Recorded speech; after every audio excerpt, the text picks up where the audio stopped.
That's a stupid saying. If the Trojans had looked in the horse's mouth, they might have won that war. Forget the saying. I'm trying to make things up to Daniel. Hello there, and welcome to the Daniel Golf was quietly Club. My watching name's the back John, and forth again. and we're starting off Look, with a par 4. Oleander, Let's see what I we can have do. had training. A lot. No one is going to catch me watching, and I will see more than you will. I have a place to stash Daniel where he'll be totally safe, so that's not an issue. And if you're right, and this Karsten guy goes running to his co-conspirators, he'll show me who in the agency thought this up. I'll see who put Danny in danger to get to me. Then I can clean up my problem, and you can clean up yours. She thought it through, trying to be objective. It was hard to keep her dislike for Daniel's brother from coloring her analysis. That dislike wasn't fair. Wouldn't she have felt the same way as Kevin if it were her sibling shackled to a table? Done the same things insofar as she was capable? But she still really wished she could inject him with something agonizing. Just once. First of all, don't call me Oleander, she said. He smirked. Great Second, contact. Nice swing. I see what you're saying. But how do we coordinate? I've got to go under for a while. She pointed to her face. 37-footer here. Let's see what you can do. If you have a safe place for me, maybe she should go there too. At least until her injuries have healed. I don't owe her anything. Except maybe another punch in the face, Kevin growled. Daniel bridled and took a step toward his brother. Kevin held up his hands in an I surrender motion and sighed.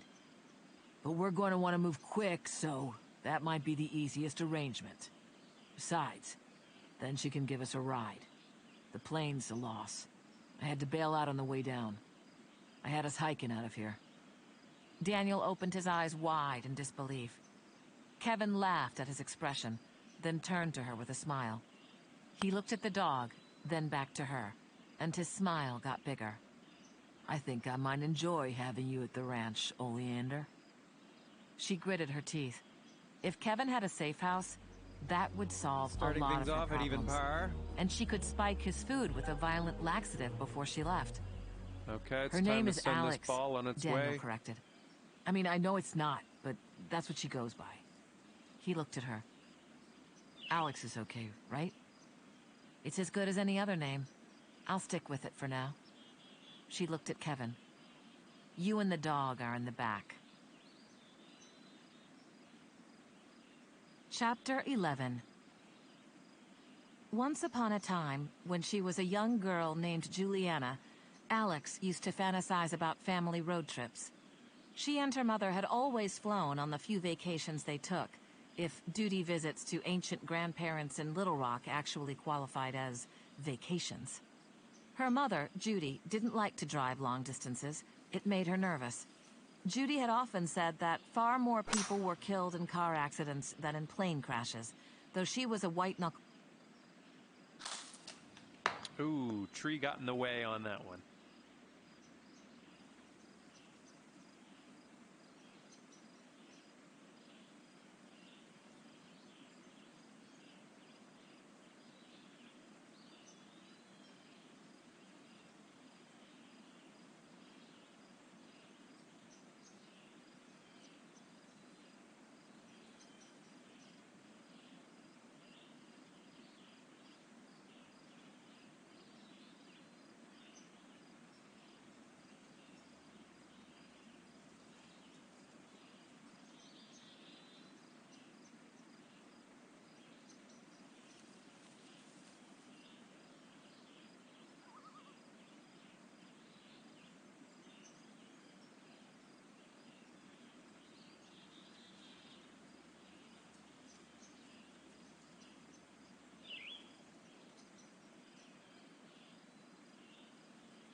Suspecting landlord would enter the premises.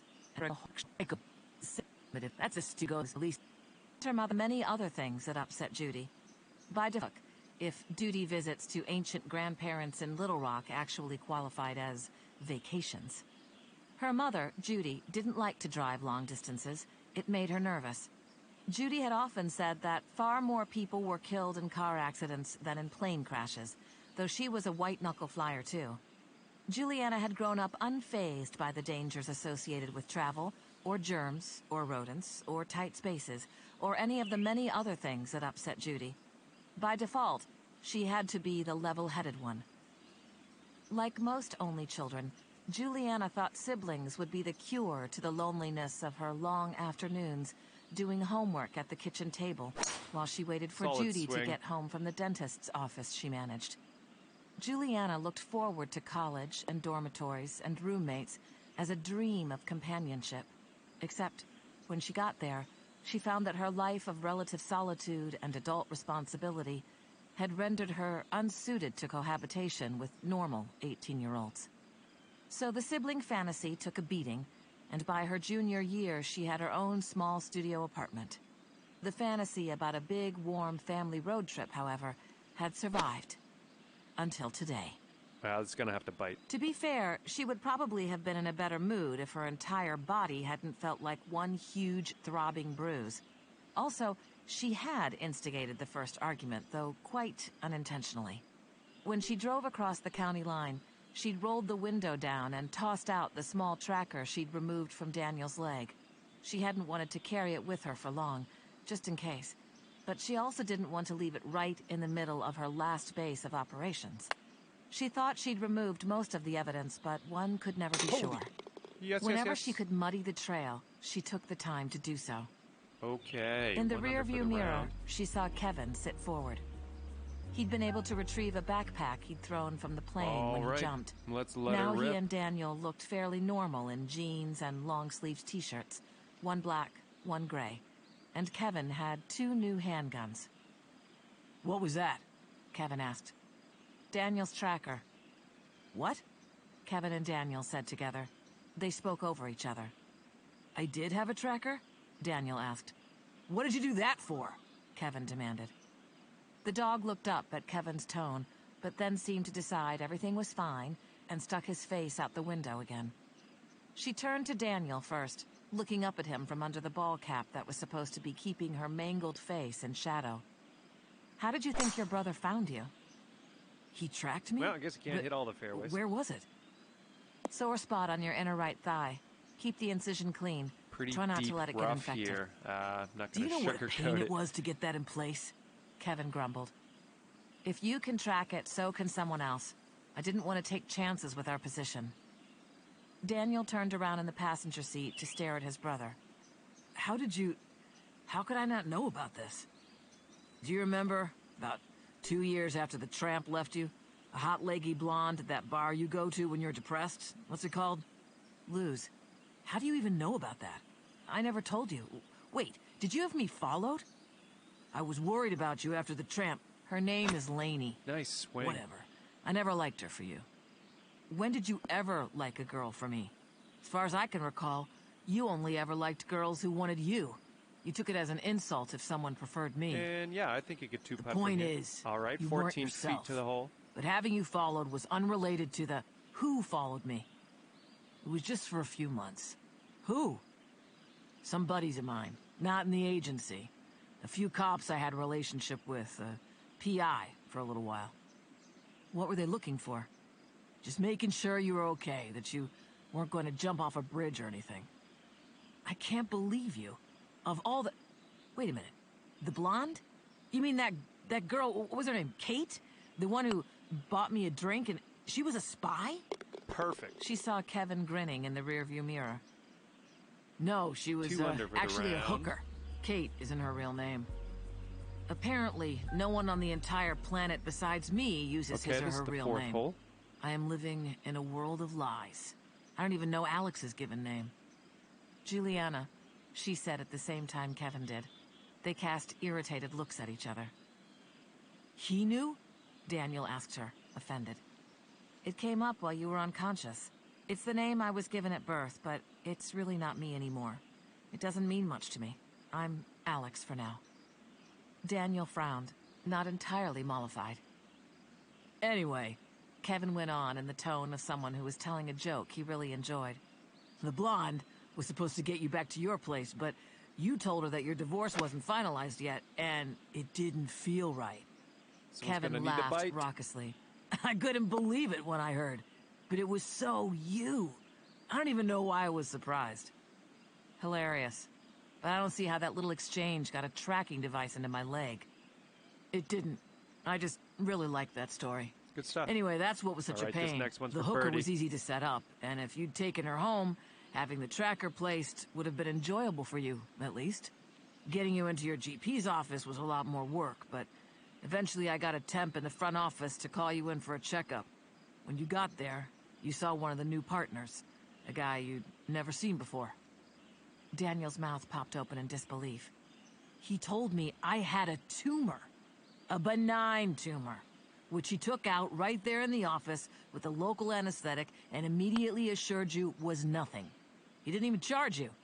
Don't make it into a bigger thing than it was. Are you serious? How could you... Daniel was shouting at full volume now. How do you justify these things to yourself? All these years you've been manipulating me, treating me like some laboratory animal who exists for your own amusement. Send this ball away. Hardly, Danny. I've been putting myself out trying to keep you safe. The agency wanted me to play dead from the very start, but I couldn't do that to you. Not after Mom and Dad. So, I made a lot of promises and spent all my free weekends flying to Milwaukee to be a criminal. Daniel's voice was calmer when he answered. I drove. And was all that really necessary? Ask the Poison Girl. These kinds of jobs aren't for family people. Daniel looked at her. Is that true? Yes. They like to recruit orphans, preferably only children. Like your brother told you before, relationships give the bad guys leverage. His tone mellowed further. Are you an orphan? I'm not sure. Never met my father. He could still be alive somewhere. Looking at around 155 yards out from here. Uterine cancer. I was 19. I'm sorry. She nodded. There was a brief, very pleasurable moment of silence. Alex held her breath and prayed for it to last. When I did finally let you think I was dead, Kevin began. Alex turned the radio on and started searching through stations. Kevin did not get the hint.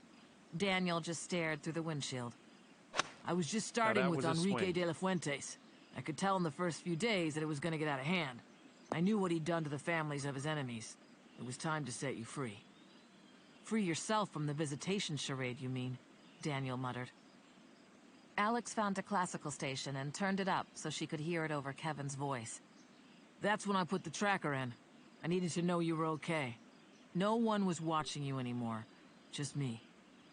Daniel grunted in disbelief. The music's volume was making Alex's head hurt more. She turned it down again. It ended badly with the agency. The plan was to wait until things died down and I was forgotten, then get the face fixed. Eventually, I was coming back for you, kid. You wouldn't have recognized me at first, but I wasn't going to leave you thinking you were alone your whole life. Okay, so that's going to keep you at 2 under for the round. She wondered if he believed what his brother was saying. He was staggering under the weight of so many different kinds of betrayal. Number 6. What happened with the agency? Alex asked. She really didn't want to get involved with this conversation, but it didn't look like Daniel was going to pursue it. Before joining this unlikely alliance, it hadn't mattered much to her one way or the other how Kevin had left the CIA. Now this information was important. It affected her, too. When the job with the virus was done, and De La Fuentes was out of the picture, the agency wanted to pull me back in, but there were still some loose ends that bugged me. I wanted to nail it all down. It wouldn't have taken too much longer, and I was in a very unique position of power with the cartel. It was also a good opportunity to influence what happened you're there, on the dance floor. who took over, what their agenda might be, while also getting solid information on the new structure. I couldn't believe the agency was calling me in. I refused to leave. I thought I had explained myself clearly, but I guess they didn't believe me. They must have thought I'd gone rogue, that I'd flipped and was choosing the cartel. Still makes no sense to me. He shook his head. I thought they knew me better. What did they do? And that'll keep Daniel you asked. at 2 under for the round. They burned me, ratted me out as an agent, told people I'd killed De La Fuentes. And those people came for revenge. And got that revenge, as far as the CIA knew, she guessed. Exactly. Did you kill him? Daniel asked. De La Fuentes? Part of the job. Have you killed a lot of people? Do you really want to know? Daniel waited silently, not looking back. Okay, fine. I've killed around 45 people, maybe more. I can't be sure about the number. You don't always have time to check for a pulse. Do you understand why I had to keep you separated from my life? Daniel looked at Alex now. Have you ever killed anyone? 3 times. 3? Oh, the people your company sent after you? Yes. Don't act like that makes her better than me. Kevin interjected, angry. I wasn't, Daniel started to say. It was Kevin's turn to shout. Ask her how many people she tortured before you. Ask her Nice. how Should be in the long for fairway. each of them. How many hours, how many days. I just shoot people. Clean and fast. I would never do what she does to anyone. Especially not an innocent civilian like... Shut up, Daniel snapped. Just stop talking. Don't make this about her. Whatever pain she caused me, remember, you caused me more. It hurt more, and it lasted for much, much longer. You say you had a good reason. So did she. She didn't know she'd been lied to, that she'd been manipulated. I know how that feels. As if she's just some blameless bystander here. I said shut up! Daniel bellowed the last 2 words at a deafening decibel. Alex cringed. Looking good. The dog whined, pulling its Holy. face inside and staring at its master. Easy, Kevin said, maybe to the dog. 3 Daniel under for the noticed round. her reaction. Are you okay? Actually, on top of a lot of other uncomfortable injuries, I've Okay, got it's time a to send this splitting ball headache. on its way. I'm sorry. Don't worry about it. You look like you're going to crash. Figuratively and literally. Want me to drive? You could try to get a nap. She thought about that for a minute. She'd always had to do things on her own, but that was okay because then she knew they were done right. She didn't have someone to take turns driving with, but that was also okay because then she didn't have to trust someone. Trust was a killer. Still, she knew her limits. There was something so luxurious Solid about swing. the idea of being able to sleep and travel at the same time. And she did trust Daniel not to hurt her, not to betray her. Knowing it could be a huge Looks like mistake, we're about 220 she yards still out. trusted him. Thank you, she said. That would be really nice. I'll pull over at the next exit. The words sounded odd to her as they came out of her mouth, like something someone would say on television, lines from one actor to another. But she supposed this was how normal human interactions generally sounded. She just didn't have a lot of those in her life. The silence was lovely for the 2 miles it took to get to the next exit. The peace made her even sleepier.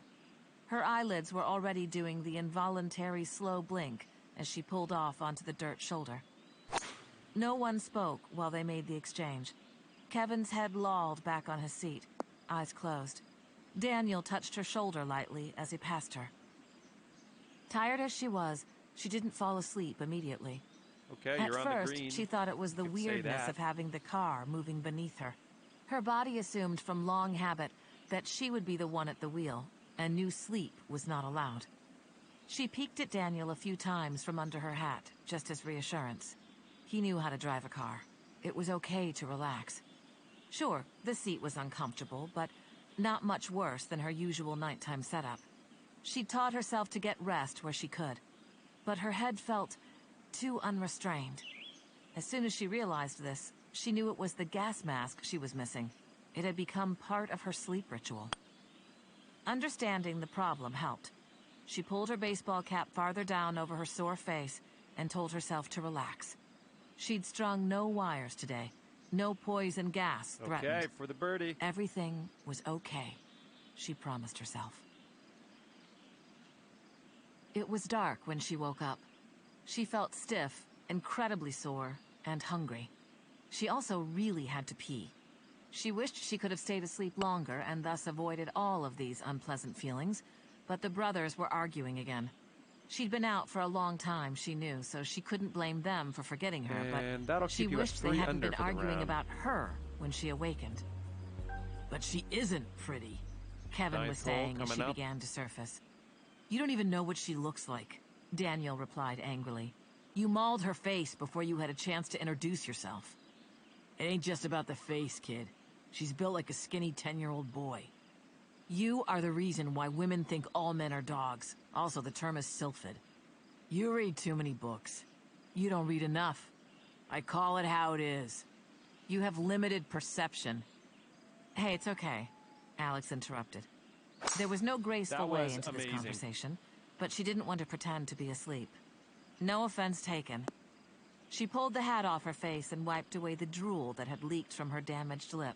Well, you could have worse lies. Daniel there are worse Don't worry lies about it. on the I needed to wake up. No, I mean him. Your brother's low opinion of my charms is its own special kind of compliment. Daniel laughed. Good point. Kevin snorted. Alex stretched and then groaned. Let me guess. When you pictured the mad scientist's female partner, the mysterious oleander, you saw a blonde, right? She glanced at his face, suddenly rigid. Yes, definitely a blonde. Large breasts, long tan legs, full lips, and huge blue doe eyes. Nice swing. Did I get it all? Or was there a French accent, too?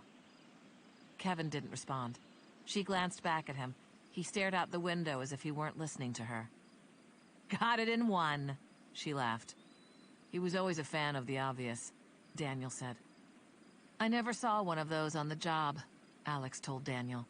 I'm not saying such a creature wouldn't have the brains necessary, but really, why spend decades buried in unglamorous research when there are so many other options? I've seen girls like that on the job, Kevin muttered. Sure, agents, Alex allowed. That's a sexy job. Exciting. But trust me, lab coats really aren't that figure-flattering, despite the slutty Halloween costume version. Kevin went back to looking out the window. How are you feeling? Daniel asked. Ouch. Oh, sorry. She shrugged. We should find a place to pause. I'm not going to be able to eat in a restaurant without someone calling the cops on you two. We'll have to get a motel somewhere, and then somebody's going to have to go out for groceries. Nicely done with the long room service putt. Not an option? Daniel wondered. And after 9 Those holes, types of hotels notice when you Keep pay up the good cash. work. Kevin explained before she could. Night. Sorry, bro. We'll have to rough it for a night. Have you been driving all day? She asked. No. Kev and I switched out a couple of times. Can't believe I slept through all that. I think you needed it. Yeah. I guess I've been burning the candle at both ends for too long. So little time, Kevin muttered. So many people to torture. True story, she agreed lightly, just to annoy him. Daniel laughed. Daniel seemed so kind and gentle, more so than anyone she'd ever known, but he was definitely weird, possibly unstable.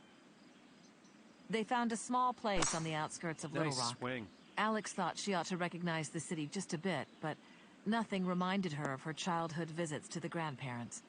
Maybe the city had grown too much in the years since she'd been here. Maybe she was just in the wrong you're in part. the rough, but somewhere nearby, her mother stuff. and her grandparents were buried.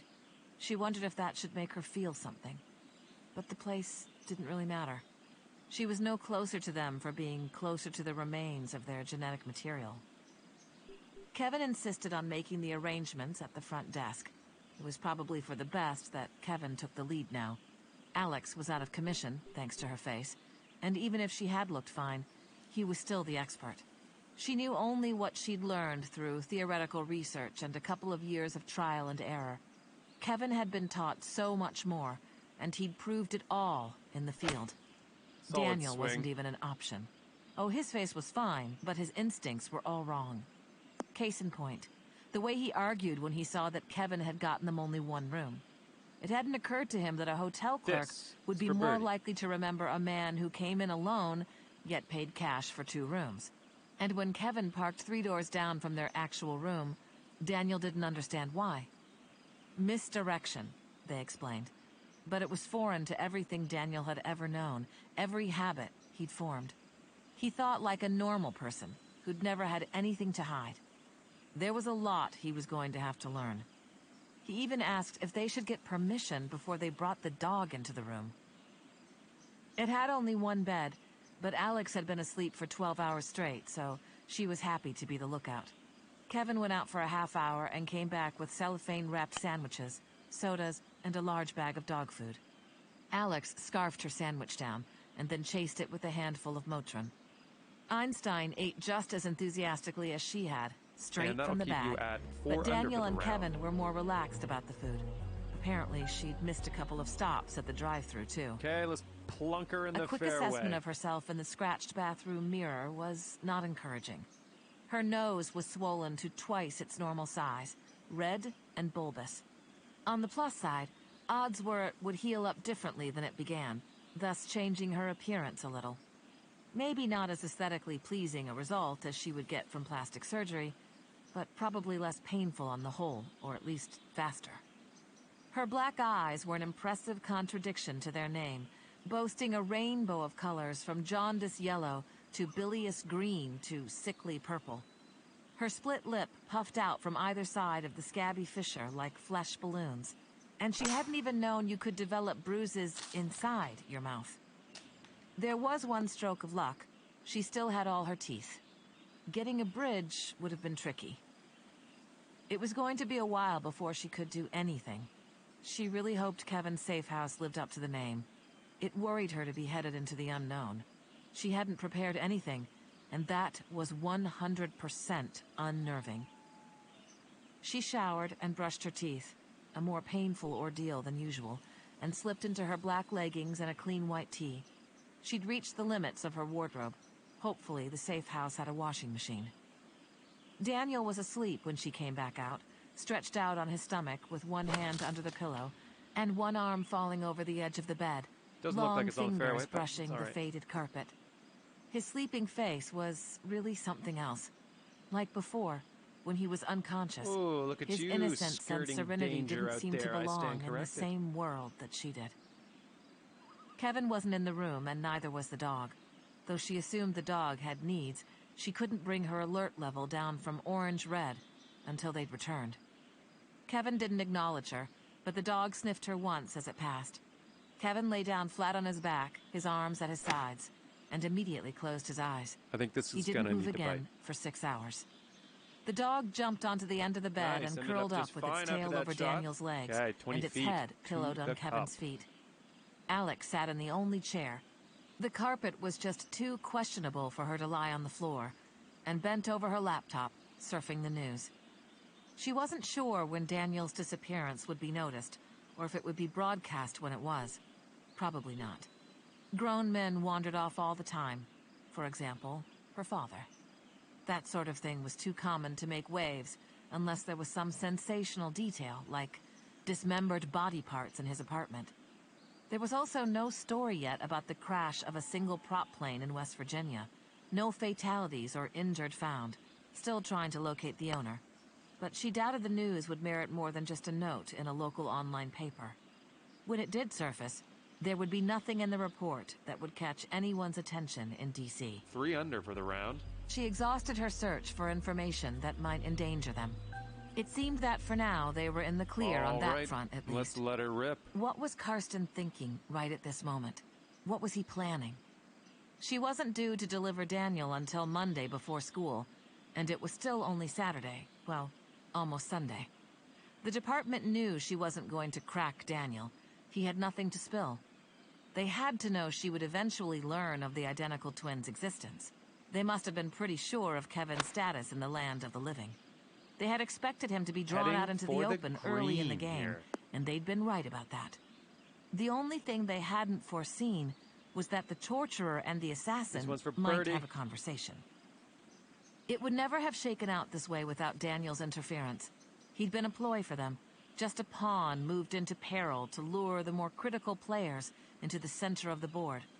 They never would have guessed that he'd be a catalyst for change. She planned to hold true to her side of the bargain. She would take the role of victor, though that was really the losing role, and let Daniel and Kevin be dead. Dead again, in Kevin's case. But oh, how she wished that she could be the one to die. Wouldn't it be easy for the department to believe that someone like Kevin Beach, who'd toppled a cartel, had succeeded where they had failed? Wouldn't it make sense for them to stop looking then? Huge putt. What would it be 4 like under to for the disappear, round. but this time with no one searching for her? She sighed. Fantasies Hole only number made it 13 harder. coming up. There was no point indulging in them. The men were both pretty well under, she was sure, so she dug into her bag and pulled out the pressurized canister she'd selected earlier. She had only the 2 gas masks, so nothing deadly tonight. Just the airborne sleeping agent she'd had hooked up to her computer yesterday. It was enough. It would let her control the outcome if someone discovered them. After she'd strung the leads, only a double line, she wouldn't have to arm or disarm from outside the room tonight. She settled back into her chair. She glanced at the twins. Both were deep, peaceful sleepers. She wondered if that was a healthy habit for a spy. Maybe Kevin actually trusted her, enough to sound the alarm at the very least, and maybe even to deal with the problem without killing them all. She and the brothers were strange bedfellows indeed. How odd it was, watching over them.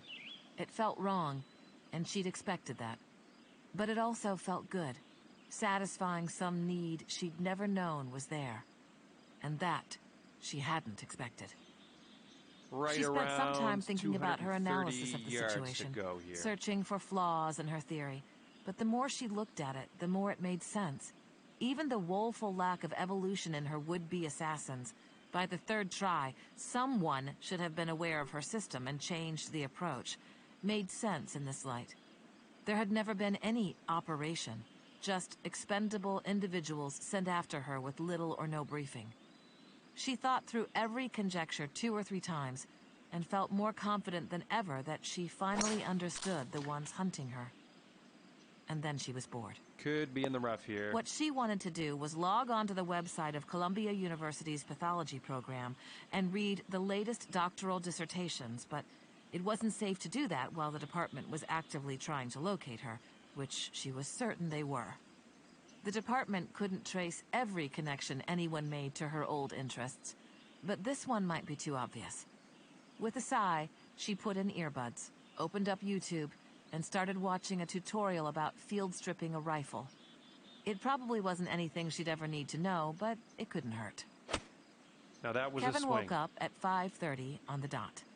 He just sat up, as alert as if someone had flipped a switch to turn him on. Okay, this one's a safe He patted the car. dog once and headed toward the door. It took him only a second to notice the gas mask she was wearing and jerked to a stop. The dog, right on his heels, paused too and pointed its nose her direction, looking for whatever had upset its master. "Give me a sec," Alex said. She got awkwardly to her feet, still aching and sore, whether more or less than at the beginning of the night, she couldn't tell, and walked stiffly to the door to undo her security precautions. "I didn't say you could do that," Kevin said. She didn't look at him. That'll "I work didn't for ask Park. for your permission." He grunted. It took Okay, her only a so few that'll seconds keep to you clear at his 4 path. under for the She round. removed her mask and used it to gesture to the door. "Knock yourself Okay, let's out." give this ball a smash. "Knock you out." She thought she heard him mutter as he passed her, but it was too low for her to be sure. The dog followed him, tail swishing so fast it blurred. She imagined the guy at the front desk probably wasn't paying any attention at this hour, but she still thought Kevin was pressing their luck a little. A screaming match with the management wasn't going to help them stay incognito. She rummaged through the food Kevin had bought last night. The remaining sandwiches weren't as appetizing as they had been 8 hours ago, but there was a box of cherry Pop-Tarts she'd missed before. She was working her way through the second pastry in the sleeve when Kevin and the dog came back. "You want to catch a few hours?" He asked her. "If you don't mind driving, I can sleep in the car again. Better to get where we're going." And we He have nodded about, once, then went to the I'd say bed and lightly 140-ish kicked his yards brother. from here. Daniel moaned and rolled onto his back, covering his head with a pillow. "Is that necessary?" she asked. "Like you said, better to get going. Danny's always had a problem with the snooze button." Kevin yanked the pillow off Daniel's head. "Let's go, kid." Daniel blinked owlishly for a few seconds, and then she watched his face change as the memories hit, as he realized where he was and why. It hurt to see the piece of his dreams crumble into the devastation of his new, waking All right, you're reality. putting now. I'm thinking 2 putt. His eyes darted okay, around the 11-footer room here. until he This found is her. definitely makeable. She tried to make her expression reassuring, but the damage done to her face would probably trump any arrangement of her features. She searched for something to say, something that would make the world a little less dark and scary for him. "Pop-Tart?" she offered. He blinked again. Okay." Chapter 12. Alex did not approve of the safe house. They'd reached it late in the afternoon. She'd kept her nap to just 4 hours during the drive. She didn't want to be on a nocturnal schedule forever. So she'd been awake as they turned off the highway onto a 2-lane surface road, then to an even smaller road, until finally they were on a 1-lane dirt path. 15th hole Calling coming it a road was too complimentary. Sure, it was hard to find, but once you did, well, there was only one way out. She never would have chosen to live backed into a corner like this. Relax, killer, Kevin told her when she complained. No one is looking for us out here. We should have switched plates. Took care of it while you were snoring.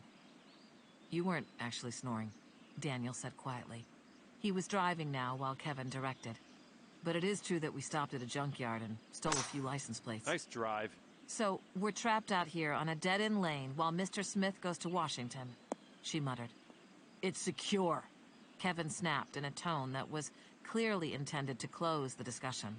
So don't go stringing your death traps through my house. We're about 215 yards She didn't from the answer. pin here. She would do what she wanted when he was gone.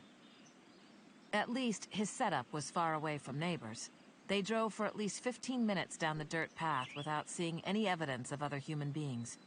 That would keep the collateral damage low if for some reason she felt the need to burn everything to the ground. They arrived at a tall gate flanked on either side by a heavy-duty chain-link fence with a crowning line of spiraled razor wire. The fence ran so far off into the distance, to both the right and the left, that she couldn't see where it turned or ended. Beside the gate, there was a very serious-looking no trespassing sign with an additional notice below that read, "Enter at your own risk.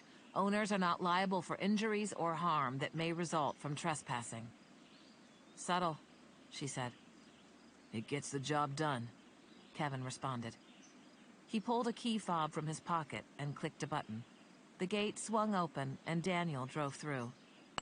She should have expected that his safe house would be so obvious.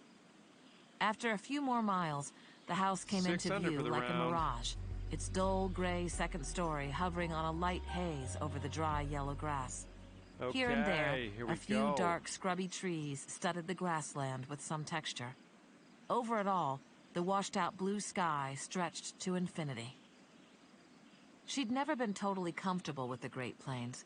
She'd been a city girl for too long. This felt so exposed, so unanchored. Like a strong wind could just erase everything in sight.